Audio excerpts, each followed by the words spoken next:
दोस्तों, भारत सरकार ने पिछले एक महीने में दो बड़े कदम उठाए हैं जो जनता के हित के लिए हैं, जो सुधरना चाहते हैं उनके लिए है।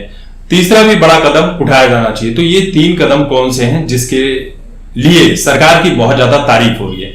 पहला कदम ये है कि ये जितने भी सेमी पॉर्न कंटेंट बनाने वाले लोग थे, जो जिस तरह के वीडियोस बनाया करते थे, आधे घंटे की वेब सीरीज बनाया करते थे, चाहे वो एकता कपूर की अल्ट बालाजी हो या फिर उल्लू हो, और ऐसे बहुत सारे 2500 ऐप जो हैं वो आप देख सकते हैं। रैबिट सैबिट पता नहीं क्या क्या ऐप है, जहां पर कभी ससुर का बहू के साथ, भाभी का देवर के साथ, फिर गांव में कोई ऐसी औरत है जो सबके साथ, इस तरह के गंदे और वाहियात वीडियो ये लोग बनाया करते थे। और ये सब कॉपी इन्होंने कहां से किया? ये सब कॉपी किया इन्होंने वही जो विदेशी चैनल है, जितने भी आप अश्लील कंटेंट देखते हैं, पहले सरकार ने उसके ऊपर भी बैन लगाया था। तो हमारे देश में जब भी कोई अच्छा काम करो तो लोगों को बुरा लग जाता है। जब उसके ऊपर बैन लगाया था तो बहुत से लोगों को बुरा लग गया कि सरकार हमारी आजादी छीन रही है। भैया, अश्लील फिल्में देखना कौन सी आजादी है? कौन सी आजादी है? और उसे देखकर उखाड़ोगे क्या? लेकिन अभी भी विरोध करने लगते हैं। जब प्रेमानंद महाराज और अनिरुद्धाचार्य जैसे संत जो हैं वो कहते हैं कि भाई शादी के पहले लिव इन रिलेशन में नहीं रहना चाहिए, लिव इन रिलेशन में रहकर नहीं रहना चाहिए, गलत चीजें है, तो बहुत सारी औरतों ने कहा कि भैया हमें टेस्ट ड्राइव चाहिए। जब तक हम 5-6 मर्दों को यूज नहीं करेंगे, जैसे पहले इस्तेमाल करो फिर विश्वास करो, वही वाली बात है, तब तक हमें कैसे पता चलेगा कि भाई किसका कितना स्टैमिना है, कौन कितना अच्छे से प्यार कर सकता है बिस्तर पे। इस तरह की तमाम चीजें ये औरतें करने लगी, और ये बातें भी उन्हीं को बुरी लगी थी जो इस टाइप की घटिया औरतें होती हैं। वही कहा जाता है इनको, इससे ज्यादा कुछ नहीं कहा जाना चाहिए। तो सरकार ने क्या किया, जितने भी ओटीटी ऐप्स थे अश्लीलता फैलाने वाले, इन सब के ऊपर प्रतिबंध लगा दिया, इन सब के ऊपर लगा दिया। जनता बहुत खुश हो गई। पहले उस तरह के वेबसाइट के ऊपर लगाया गया, फिर उसके बाद इस तरह की वेब सीरीज और फिल्मों के ऊपर, ऐप्स के ऊपर लगाया गया। अब जो है सरकार ने जो बड़ी पाबंदी लगाने का काम किया है वो है बेटिंग ऐप्स।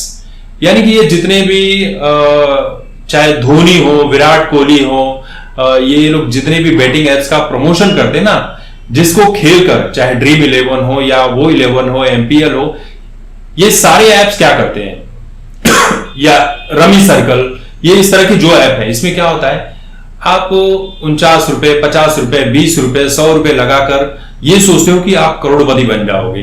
बहुत सारे फेक लोगों को यह भी दिखाया जाता है कि उसने 49 रुपए लगाए, ड्रीम 11 पर टीम बनाई और वो करोड़पति बन गया, अरबों रुपए कमा लिए।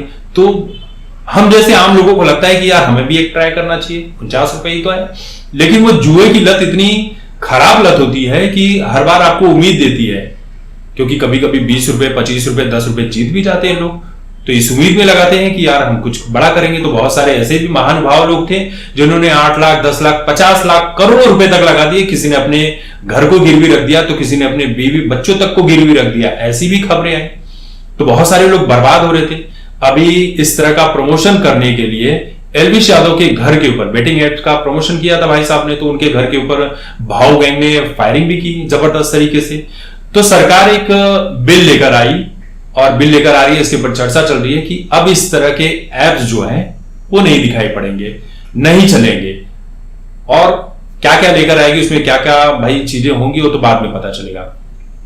तीसरा जो सबसे बड़ा चीज है, जो देश में कैंसर फैल रहा है, कैंसर फैलाने वाले जो कंटेंट हैं, जो गुटखा पान मसाला आप खाते हैं, वो तो बाद में कैंसर फैलाते हैं। लेकिन असली कैंसर कौन फैला रहा है? असली कैंसर शाहरुख खान, टाइगर श्रॉफ, अमिताभ बच्चन, सलमान खान, फिर उसके बाद क्या नाम है, अजय देवगन, अक्षय कुमार, या जो क्रिकेटर्स हो गए, ये जितने भी लोग ये कैंसर को प्रमोट करने वाले गुटखा को बेचते हैं और कहते हैं कि ये तो भाई फ्रेशनर है, माउथ फ्रेशनर है, इलायची है। ठीक वैसे जैसे कई जगह पर दारू को पानी बनाकर बेचा जा रहा है। तो सरकार जिस दिन इसके ऊपर भी कोई प्रतिबंध लगाती है, कोई एक्शन लेती है, तो उस दिन सरकार की तारीफ होगी। क्योंकि सरकार के ऊपर कई बार ये आरोप लग चुके हैं कि सरकार इसलिए नहीं रोकती क्योंकि सरकार को वोटिंग के लिए फायदा होता है। अब अगर शराब, सिगरेट, गुटखा, पान, तंबाकू बैन हो जाएगा तो गरीब जनता वोट कैसे देगी? क्योंकि गरीब जनता इन्हीं चीजों के ऊपर तो बिकती है। आप गांव देहात चले जाइए या मेट्रो सिटीज के उन जगहों पर भी चले जाइए जो एकदम एक नंबर के टुच्चे बेवड़े हैं, जो पान मसाला गुटखा के बिना रह नहीं पाते हैं, वो तो इसका विरोध करेंगे ही ना, क्योंकि उनके जीने की जो चीजें हैं वो खत्म की जा रही है। और जितने भी लोग हैं, ये जिन जिन घरों में खाने वाले लोग हैं ना, वो घर पूरी तरह से बर्बाद हो जाता है।